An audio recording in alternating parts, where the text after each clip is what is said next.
Welcome back, deep divers. Today we're cracking open Unleash Your Dreams. Oh, this one is fascinating. It is, right? By neuroscientist and psychotherapist Michael E. Silverman.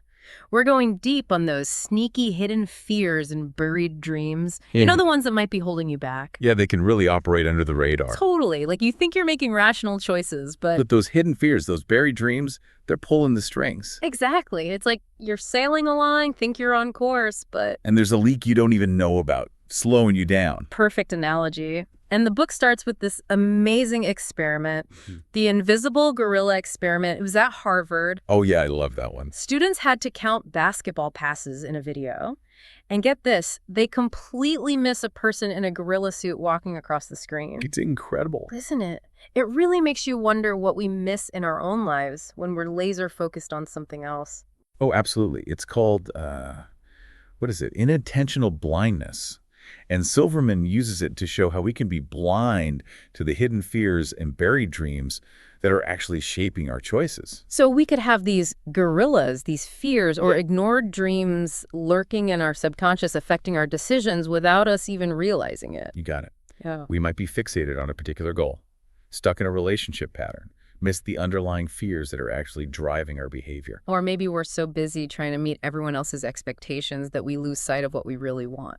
Exactly. Okay, so these hidden fears, these buried dreams, what are they really and how do they show up? Well, Silverman defines hidden fears as those powerful forces working beneath the surface, subtly influencing, our decisions and behaviors without us consciously knowing. Sneaky, huh? Yeah, very sneaky. They can be rooted in all sorts of things. Childhood experiences, societal pressures, or even limiting beliefs we've picked up over time. Can you give us an example of what this looks like in real life? Sure.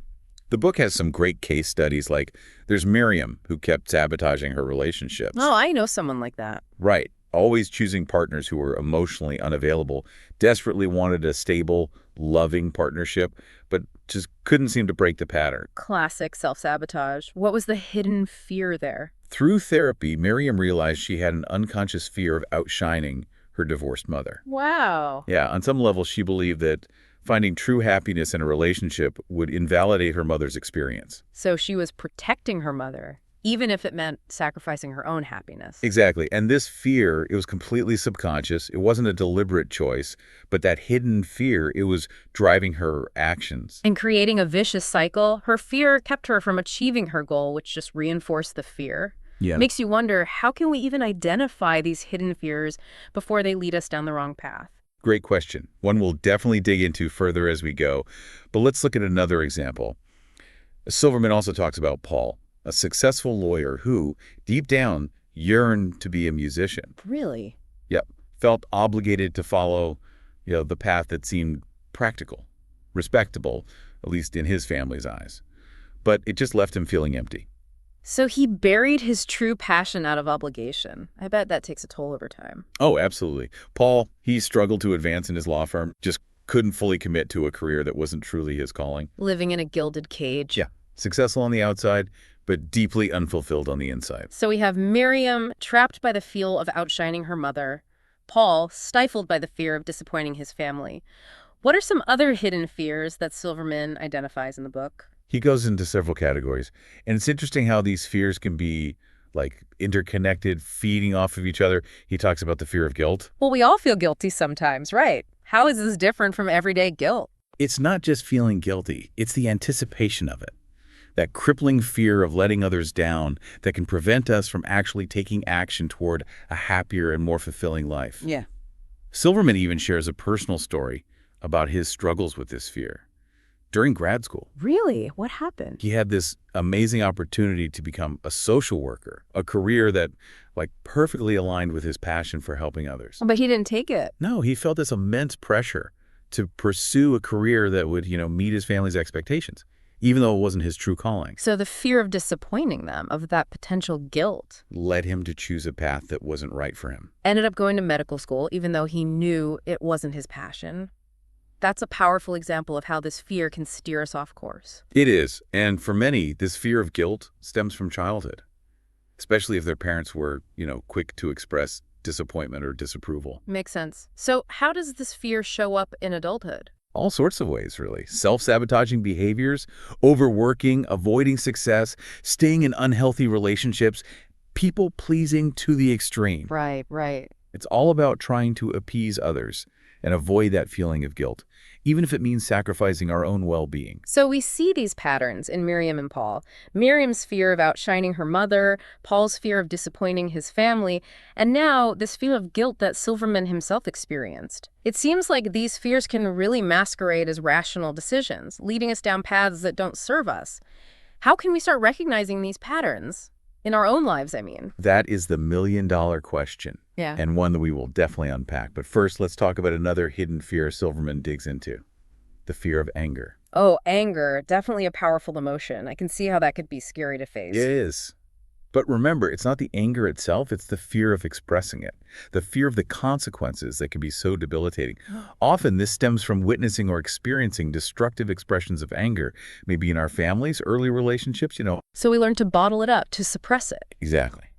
Because we're afraid of what might happen if we let it out. Right, but this unexpressed anger, it doesn't just disappear, it can turn inwards, right? Absolutely.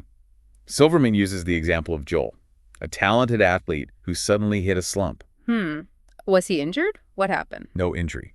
Turned out his slump was rooted in, get this, repressed anger toward his father. His father. Yeah, his dad was really demanding, constantly pushed him to excel in sports. Ah, I see. He was unconsciously expressing his anger through his poor performance. It was like a way of rebelling, but without directly confronting his father. So his body was literally manifesting his emotional turmoil. It is a powerful example of the mind-body connection. It is. This fear of anger can play out in so many ways.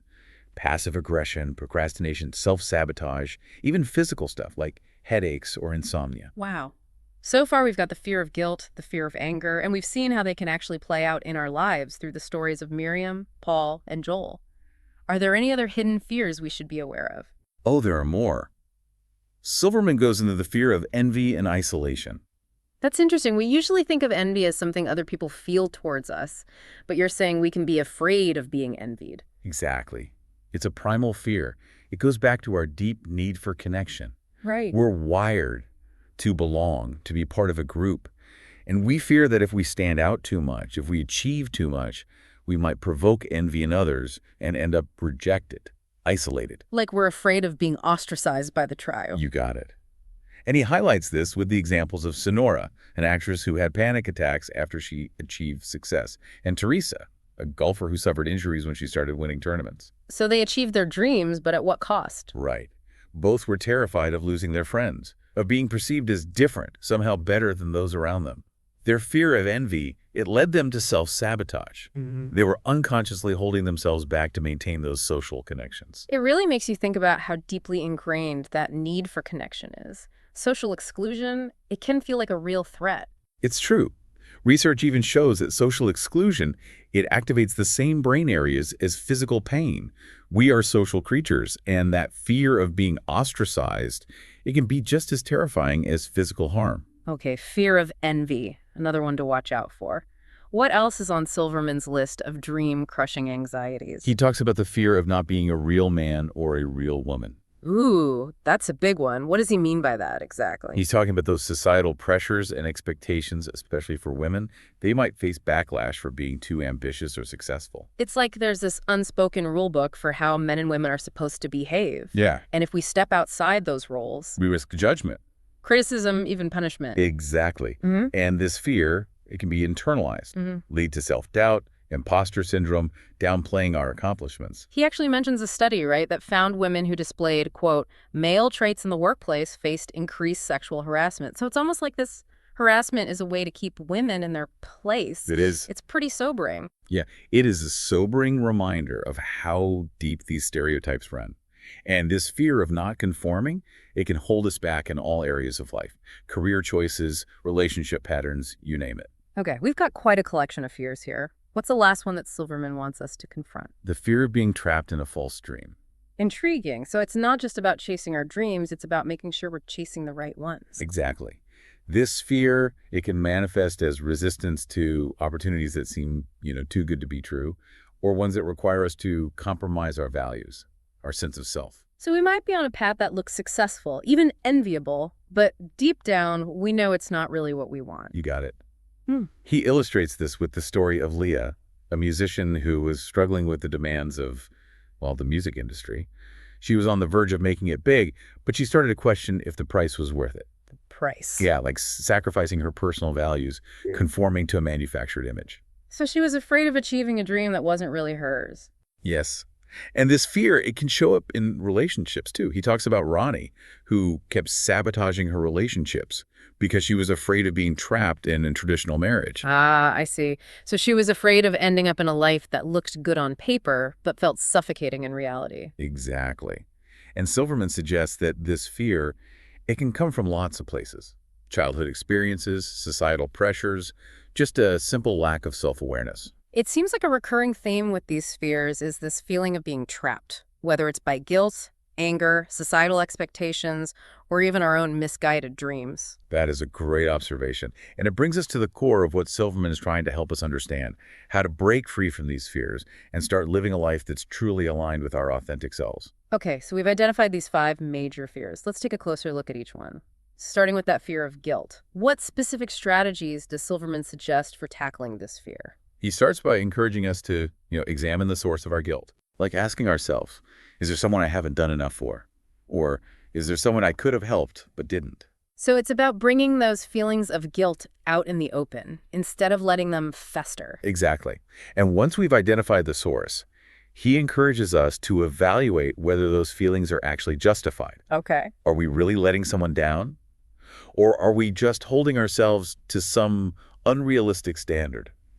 It's important to, check in with reality, make sure our guilt isn't based on some distorted view of the situation. That's a really good point. It's easy to get caught up in our own heads and blow things out of proportion. Totally. And if we figure out that our guilt is based on something real, a genuine shortcoming, he encourages us to take action to fix it. So making amends, righting any wrongs we've committed. Yes. But he also warns against falling into the trap of self-sacrifice. The trap of self-sacrifice. Yeah. Sometimes we try to appease our guilt by constantly putting others' needs before our own. So it's not about becoming a martyr. Exactly. He emphasizes setting boundaries, recognizing that we have a right to our own needs and desires. So how do we know if our guilt is leading to unhealthy self-sacrifice? He has some helpful questions to ask ourselves. Like, do I find it hard to say no to others, even when it means neglecting my own needs? Or do I feel guilty when I prioritize my own happiness? Ooh, those are good ones to ponder. It's about noticing those red flags, those signals that we might be slipping into that martyr role. But what if the guilt is really deep, stemming from childhood experiences or those societal expectations we talked about earlier? Yeah, that's where it gets interesting. Silverman encourages us to explore those deeper roots of our guilt. Is it coming from a fear of disappointing our parents or those societal expectations that tell us we should always be selfless and giving? It's about understanding those underlying beliefs that are driving our behavior, those messages we might have internalized about what it means to be a good person. And once we identify those beliefs, we can start to challenge them, question whether they're truly serving us. Exactly. He even suggests using visualization, guided imagery, to reframe our experiences. For example, imagine a past situation where you felt guilty. Then picture yourself responding differently, with more assertiveness, more self-compassion.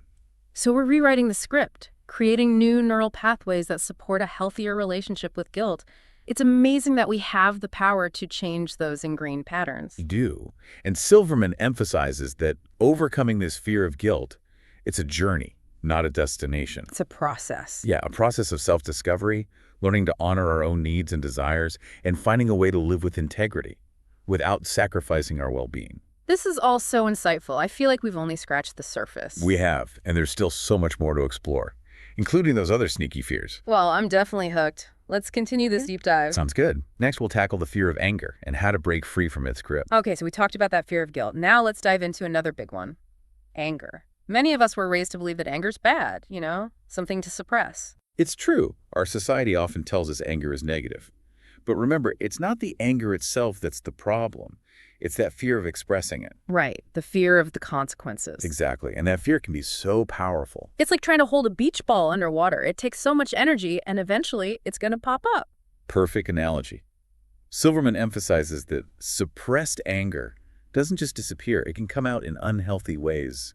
We might not even recognize it as anger at first. Oh, that's interesting. Can you give us some examples? How does this suppressed anger show up? Well, think about passive aggression. We express our anger, but indirectly.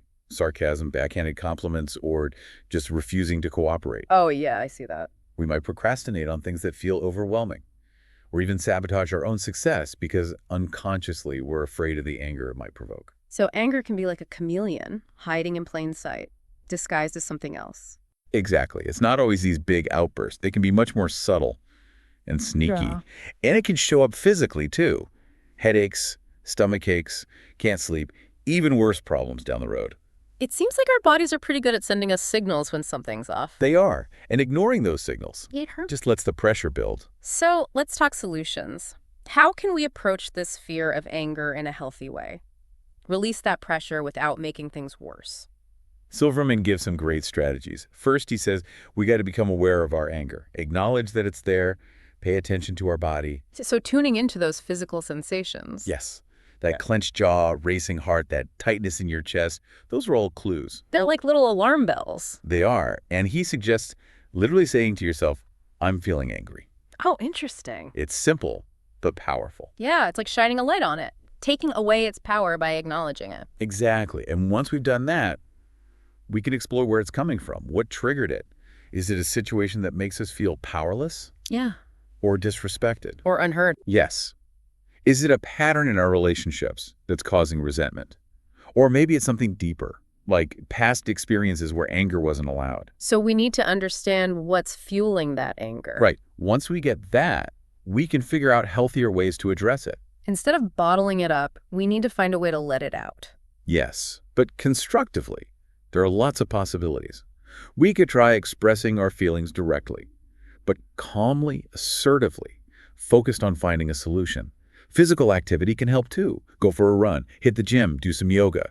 Or we could channel that anger into creative stuff, writing, painting, playing music. Like redirect that energy. Exactly.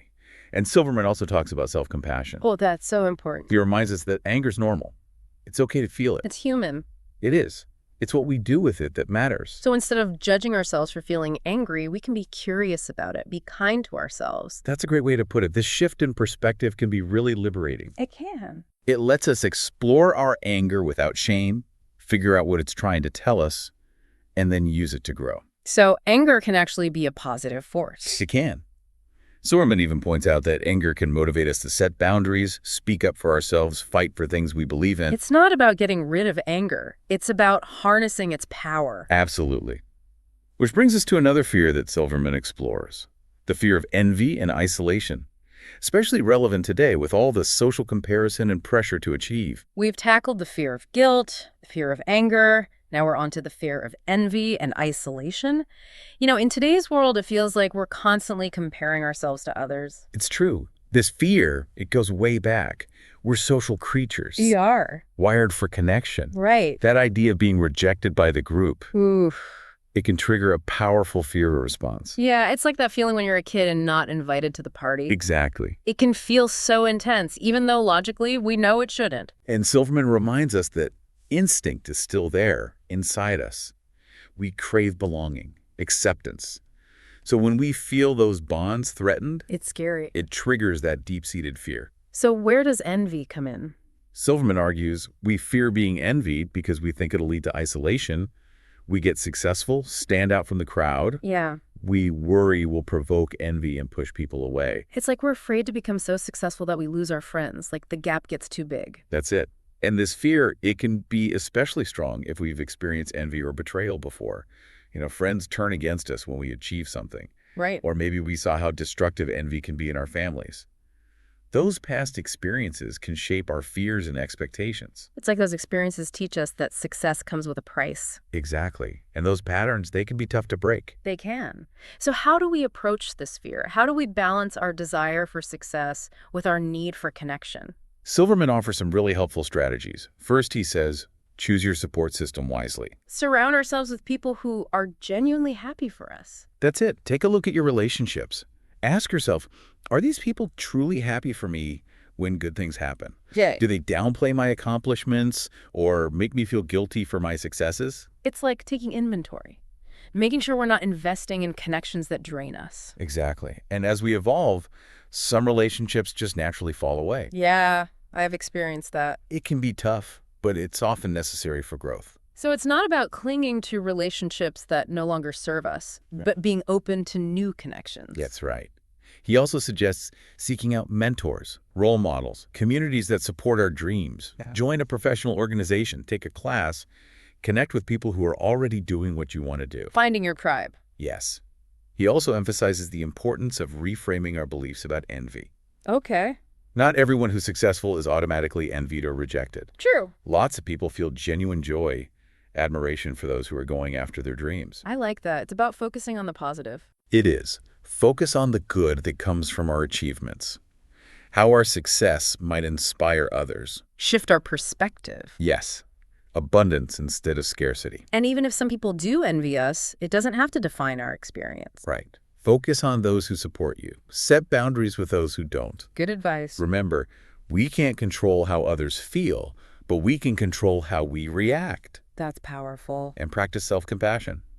We're all human. We are. We all have flaws. We're all doing our best. That's a good reminder. Instead of beating ourselves up for feeling envy, comparing ourselves, we can be understanding, kind. It's about recognizing the humanity in others. Yes, even when their behavior is challenging. That shift in perspective can really change things. It can. This fear of envy and isolation, it's so real for many of us, especially in this social media world. It is. And Silverman's insights, they give us a roadmap, They do. reminding us that we can chase our dreams without sacrificing those connections that matter. Okay, so we've covered the fear of guilt, the fear of anger, the fear of envy and isolation.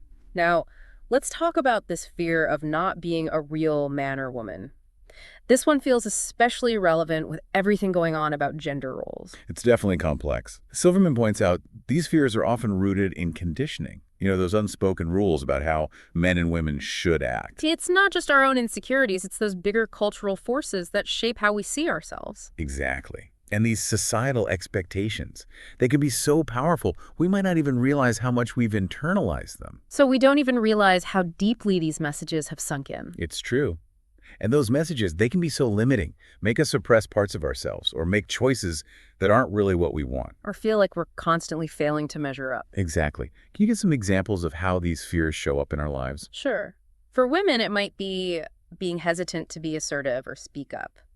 Or going after leadership roles, they might worry about being called bossy or bitchy. Yeah, if they step outside those traditional expectations. And we see that all the time, don't we? Successful women, they get labeled with these negative terms. While men doing the same things, they're praised. Classic double standard. It is. Silverman also points out this fear can make women downplay their accomplishments. Like they're apologizing for being successful. Exactly. I And it affects their relationships. They might unconsciously choose partners who are less successful or sabotage their own careers so they don't outshine their partner. Wow. They're shrinking themselves to fit in. Right. And then there's imposter syndrome, that feeling that they're not good enough. But they're going to be exposed as a fraud. Yes. That self-doubt can be paralyzing. It can. And for men, it might be the pressure to be the provider, be stoic, unemotional. Right. Avoid anything feminine. They might feel ashamed to show vulnerability or ask for help. Or pursue a career that's seen as, for women. Right. They're trapped in this rigid idea of what it means to be a man. It seems like these expectations hurt everyone, no matter their gender. You're right. Silverman says this pressure to conform, it has serious consequences. For men, it can lead to depression, anxiety, substance abuse. And for women, it can lead to lower self-esteem, feeling powerless, always putting others first. Exactly. It's like we're all stuck playing these limited roles in someone else's play. I love that analogy. Silverman wants us to rewrite that script. We can change the play. Yes. Challenge those beliefs and create a world where everyone feels free to be themselves, no matter their gender. So how do we dismantle these stereotypes and break free from these fears? A few things. First, become aware of our own biases, those beliefs we have about what it means to be a man or a woman. So noticing those little judgments we make about ourselves and others. Exactly. Once we see them, we can start to challenge them. It's like shining a light on those hidden assumptions. Okay, but then what? How do we go beyond just recognizing those biases? Expose yourself to different perspectives. Read books, watch movies, talk to people who challenge your assumptions. The more we broaden our horizons. The less rigid those categories become. Right. It's like we're expanding the definition of what's possible. Creating more space for authenticity. That's it. And find role models who embody the qualities you admire. Doesn't matter their gender. Recognizing those good qualities can be found in anyone. Yes. And challenge those stereotypes every day. Speak up when you hear a sexist joke. Support policies that promote equality. Make an effort to treat everyone with respect. Be an advocate for change. It's about changing our own internal dialogue and creating a more equitable world. That's inspiring. Like we can start to imagine a world where gender isn't a cage, but a canvas. I love that. But there's one more fear we need to explore. The fear of being trapped in a false dream. Okay, let's unpack that one. What's a false dream? He's talking about dreams that seem to line up with what society expects, or external pressures. But deep down, they don't resonate with us. So we're chasing a goal that looks good on paper, impresses others, but we know it's not really what we want. Exactly. And that can create a lot of inner conflict. We might have achieved success, but it feels empty. It's like we're living someone else's dream. That's it. This fear can make us resist opportunities, ones that seem too good to be true, or require us to compromise our values. We might even sabotage ourselves. Pushing away the very things we think we want. Yes, because deep down, they don't align with who we are. It's like a part of us knows it's a trap even if we haven't admitted it yet. Exactly. He gives the example of Leah, the musician who was struggling with the music industry. She was about to be a star, but she realized the price was too high. The compromises she'd have to make. Yeah, she was afraid of losing herself. And this fear can also affect our relationships, like with Ronnie. She kept sabotaging hers because she didn't want to be trapped in a traditional marriage. Right, she was afraid of a life that looked perfect on the outside. But felt wrong on the inside. It's like she was trying to avoid a destiny that wasn't right for her, even if it meant staying stuck. So how do we break free from this fear? How do we start pursuing dreams that are actually in our hearts? Self-awareness is key. Yeah. Ask yourself, what do I truly want? What kind of life would make me happy? Give ourselves permission to dream authentically. Yes. Once you see those dreams, explore them. Journal, visualize, talk to people who are living similar lives. Make them feel real. And remember, those dreams might change over time. What felt right before might not resonate now. It's not about clinging to a fixed idea of the future. Stay open to new possibilities. Exactly. Embrace the journey. Enjoy the process. Don't just focus on the destination. That's beautiful. Find joy in the present moment, not just in some future goal. That's it. And I think the biggest takeaway here is we have a choice. We do. We can let fear control us, or we can face it, learn from it, and use it to create a life we love. That's a powerful message to end on. We've covered so much today, those hidden fears, those buried dreams. Thank you so much for joining us on this deep dive into Unleash Your Dreams. It's been great exploring this with you. And to our listeners, we encourage you to think about what we've discussed. What fears might be holding you back? What dreams have you buried? And what would it take to start chasing them? Remember, you can choose courage over fear, embrace who you truly are, and create a life that aligns with your heart. Until next time, keep diving deep.